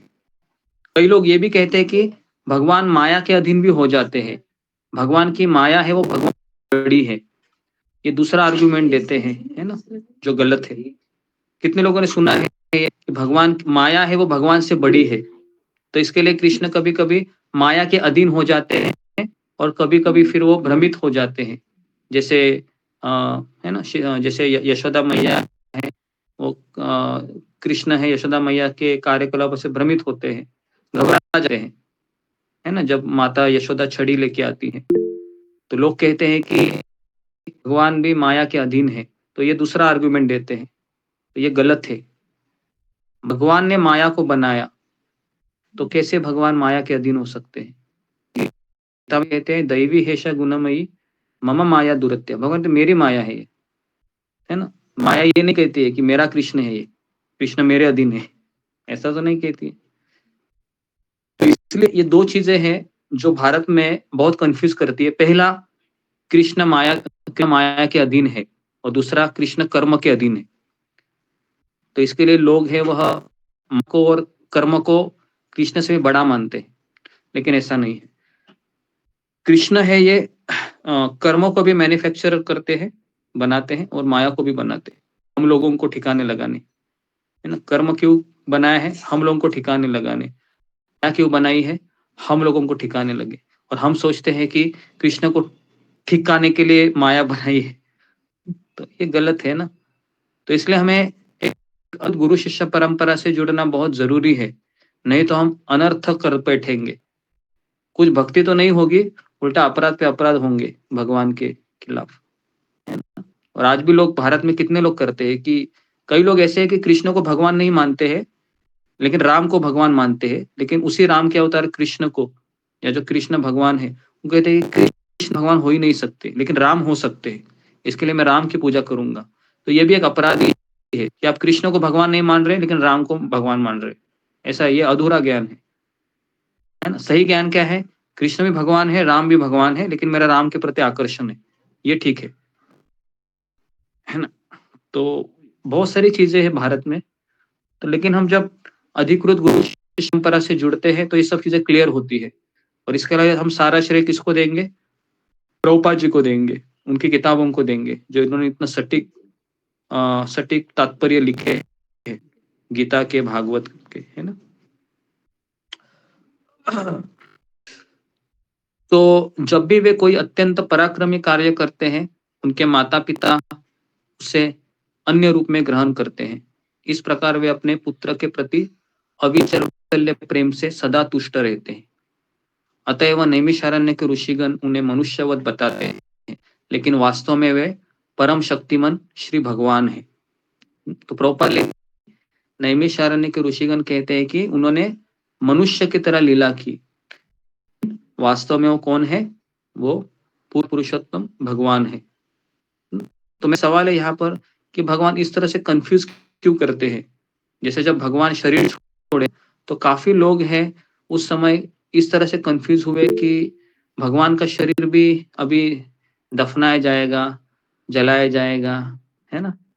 उनके सामने वो शरीर दिखाई दे रहा था कृष्ण का, कृष्ण की आंखें बंद थी, ऐसे इसका वर्णन भी है, भागवतम में है, महाभारत में भी है। तो क्यों ऐसा है? क्यों भगवान ऐसा कंफ्यूज करते हैं? क्या इसके पीछे कारण होगा? सोचिए जरा, बताइए जी। मंजू सिंह। हरे कृष्णा गुरुजी, दंडवत प्रणाम। गुरुजी, जैसे एक्टर होता है, आपने कहा था जैसे लोग प्ले करते हैं, एक्टिंग करते हैं, तो उसमें वो मरते भी हैं, रोते भी हैं और बहुत सारी भावनाओं का वो प्रदर्शन करते हैं, लेकिन वो जो जिस पर्सन की वो एक्टिंग कर रहे हैं, तो वो उसी रोल के और उसी के आदर्शों में समय पे अपने सारे क्रियाकलाप करते हैं। तो इसी तरह से भगवान भी उस समय जो है मनुष्य के अवतार में आए थे, तो जैसे मनुष्य अपने सारे क्रियाकलाप करता है, उसी के आदर्शों पे उसी की तरह उन्होंने उस पूरे अपने किरदार को निभाया था। तो इसीलिए गुरुजी ऐसा था, ऐसा तो नहीं हो जैसे आपने एक बार बताया था कि एक्टर मर जाता है मूवी में, तो वो असली में नहीं है, बस वो उस समय वो एक्टिंग कर रहा होता है। तो इस तरह से भगवान भी जो है मैं उस युग में उस थोड़े से समय के लिए ऐसा करते हैं। हरे कृष्ण गुरुजी, दंडवत। ओके, ये एक उत्तर हो सकता है जो मंजू सिंह जी ने कहा, लेकिन मेरा ये सवाल है कि जो आम लोग होते हैं जो उनको देखते हैं तो भगवान को क्यों कंफ्यूज क्यों करते हैं, लेकिन है ना, भले वो रोल निभा रहा है किसी एक्टिंग में, तो हम कंफ्यूज क्यों हो रहे हैं, या फिर भगवान इस तरह से क्यों उनके सामने उन ऐसी बॉडी रखते हैं, मैं भी मनुष्य की तरह ही मर गया हूँ अभी, और फिर अभी मुझे सब लोग हैं, तो क्यों ऐसा भगवान करते हैं? ये भी सोचने वाली बात है ना। भगवान तो भगवान है, तो वो डायरेक्ट भगवत धाम चला जाना चाहिए ना। जरा ने अगर मारा उसको तो सदेह जाना चाहिए, लेकिन वहां पर ऐसा वर्णन है कि भगवान ने अपना शरीर छोड़, ऐसे जिस तरह से एक आम आदमी करता है। क्यों ऐसा? कभी जी बताइए। ओके, रीना सिंह।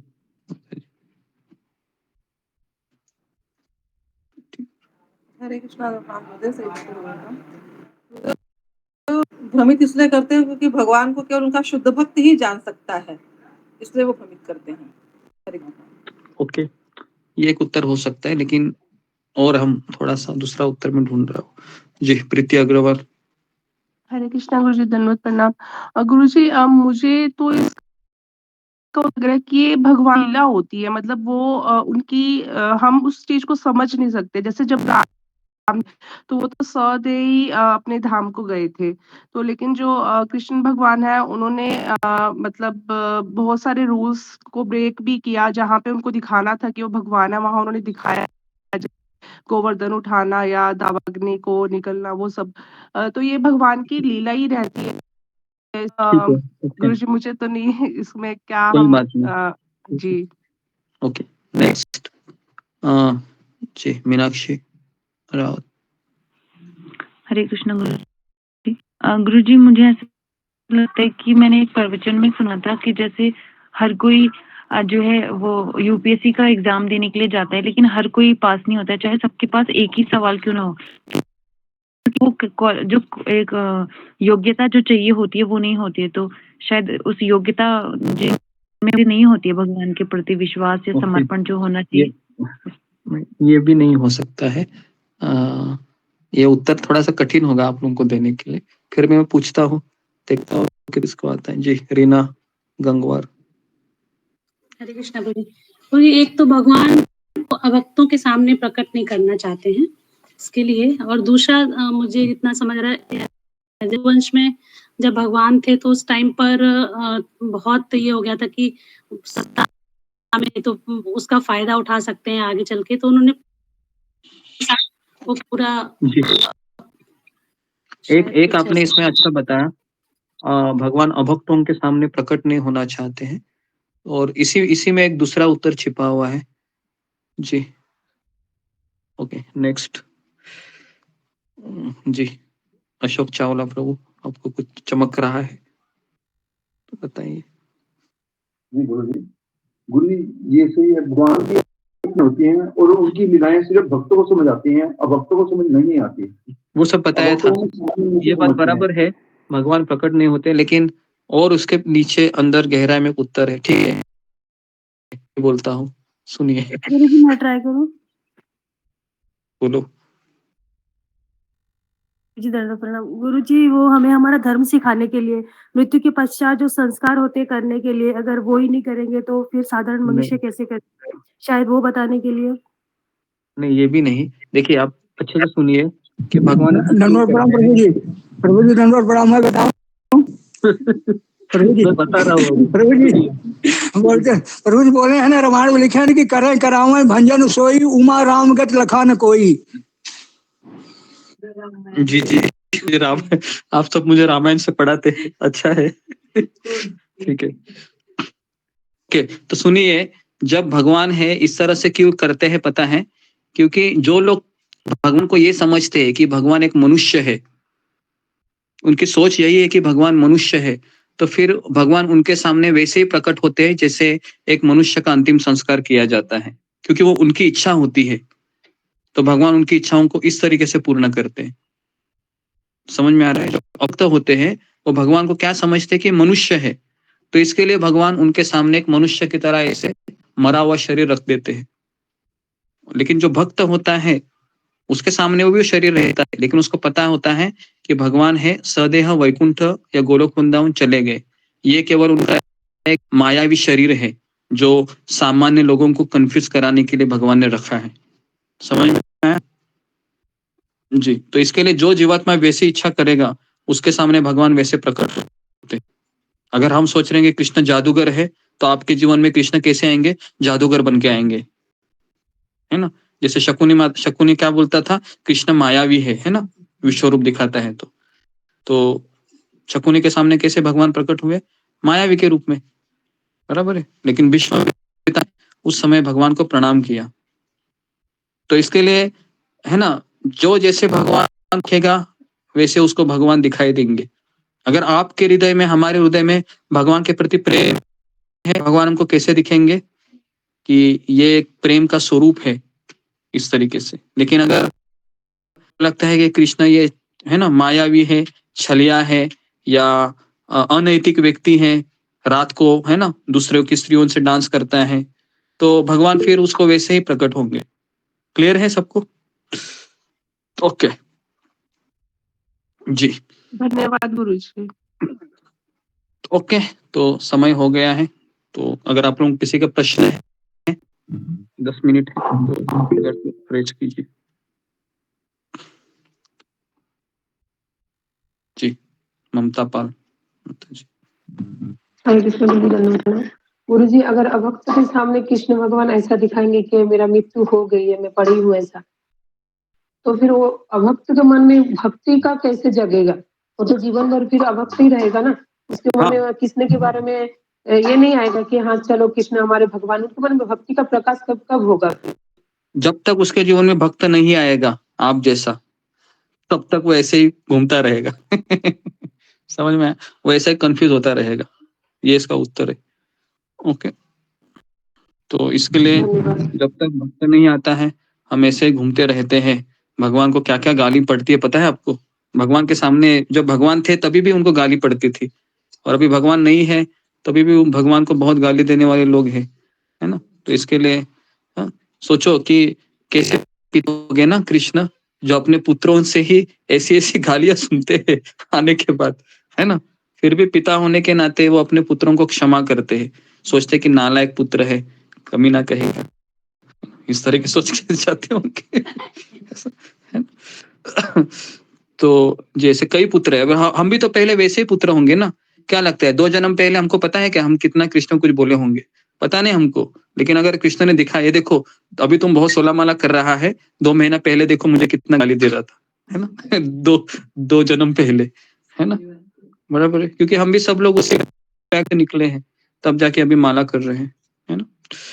जी, नेक्स्ट मीनाक्षी। हरे कृष्णा गुरुजी। गुरुजी, जैसे अभी आपने एक चीज बोली कि राम और कृष्ण एक हैं, लेकिन मेरा अट्रैक्शन कृष्ण से है, तो इसी तरह से होता है कि सारे भक्त मुझसे बहुत ऊपर हैं, लेकिन हमारा किसी पर्टिकुलर भक्त के लिए अट्रैक्शन होता है। तो क्या ये हमारे मन में मतलब ऐसा लगता है क्या ये अपराध है, या हम कंपैरिजन करते हैं, या ये भी सेम चीज है? नहीं, ये अलग है, ये प्रश्न तुम्हारा अलग है। उसमें मैंने ये बताया था कि भगवान के जितने भी स्वरूप है, भले मेरा किसमें भी आकर्षण हो, लेकिन वो भगवान के स्वरूपों के प्रति भी मेरी पूर्ण निष्ठा होगी, है ना। लेकिन यहाँ पर भक्त है तो हर एक भक्त है अच्छा ही होता है, लेकिन हमारा जो भाव है किसी 1-2 भक्तों से जुड़ता है ना। हम इस्कॉन मंदिर में जाते हैं तो कई भक्तों को मिलते हैं रोज, लेकिन 1-2 भक्त हमसे बहुत ज्यादा क्लोज होते हैं, तो ये नेचुरल है। तो उसमें कोई ये ऐसी कोई चीज नहीं है। तो इसमें अपराध तो नहीं होते है ना गुरुजी? अगर नहीं, अपराध नहीं होता है उसमें, अपराध नहीं होता है। लेकिन जो बाकी के भक्त हैं ना, तो उनको भी आपने स्माइल देना चाहिए एटलीस्ट, है ना। समझ में आया? नहीं तो वो सोचेगा इसको तो वही व्यक्ति अच्छी लगती है, हमारी तरफ देखती ही नहीं, तो फिर अपराध हो जाएगा।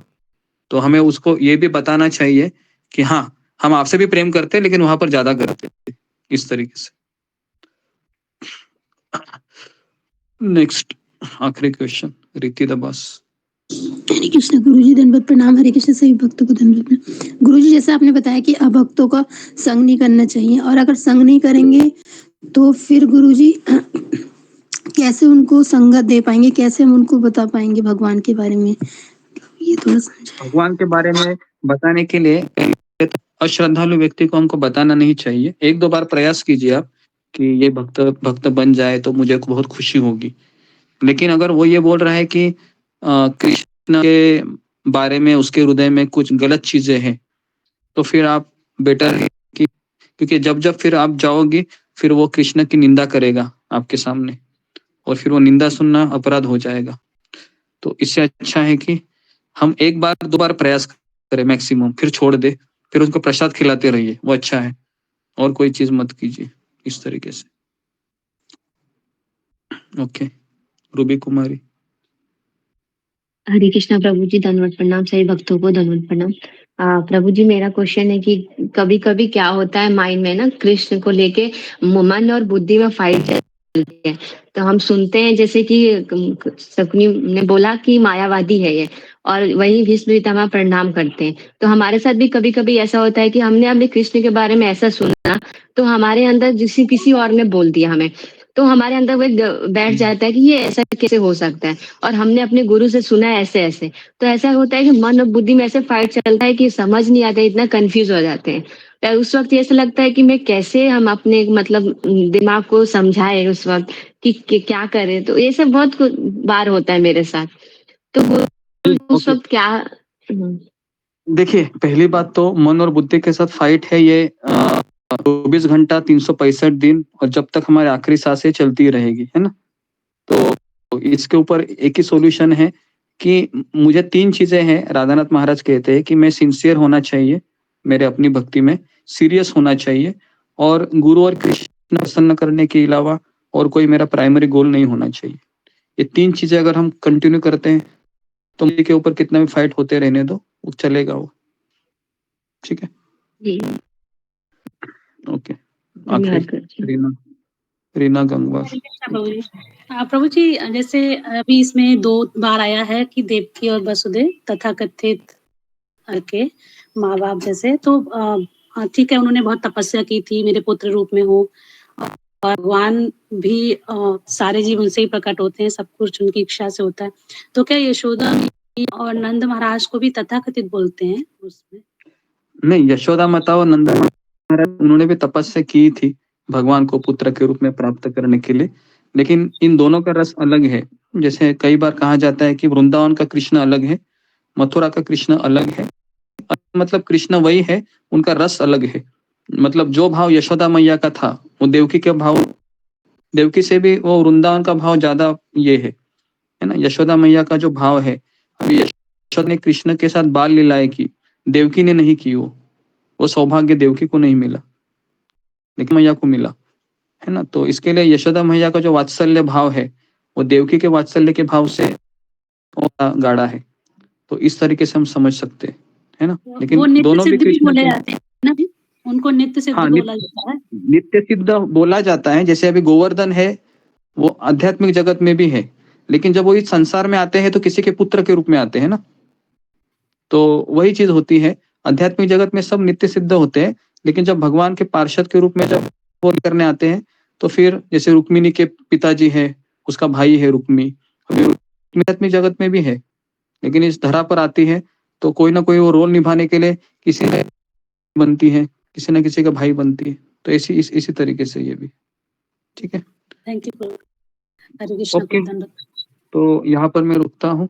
आप सबका बहुत बहुत धन्यवाद।